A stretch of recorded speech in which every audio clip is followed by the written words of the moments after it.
नमस्कार विद्यार्थियों। एक महत्वपूर्ण प्रश्न है जो कि कक्षा 9वीं एवं 11वीं में इसका अध्ययन किया जाता है। तो प्रश्न है, गति मोशन किसे कहते हैं? गति की परिभाषा लिखें।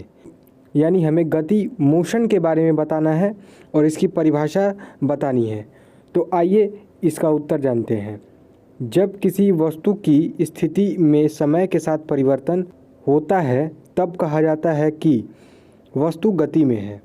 यानी कि जब किसी वस्तु या पिंड की स्थिति में समय के साथ परिवर्तन होता है तब हम कहते हैं कि वह वस्तु क्या है, गति में है।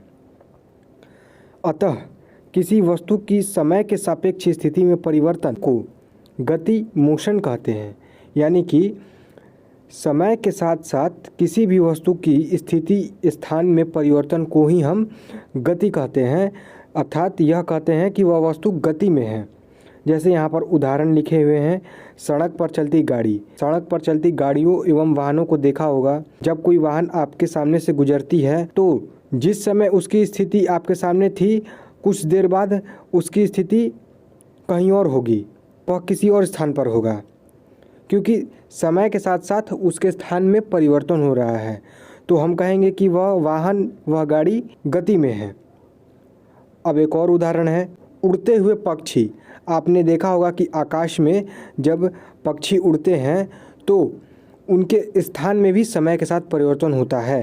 वह भी एक पेड़ से दूसरे पेड़ तक जाते हैं उड़कर, तो उनके भी स्थान में परिवर्तन हुआ, समय के साथ हुआ।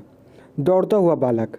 आपने देखा होगा या फिर खुद भी महसूस किया होगा कि जब आप दौड़ते हैं या फिर कोई दौड़ता है तो दौड़ते समय एक स्थान से दूसरे स्थान तक पहुंचने में समय लगता है। तो यहाँ जैसे ही स्थान में परिवर्तन हुआ और समय लगा, यानी कि हम कहेंगे कि वह गति में है।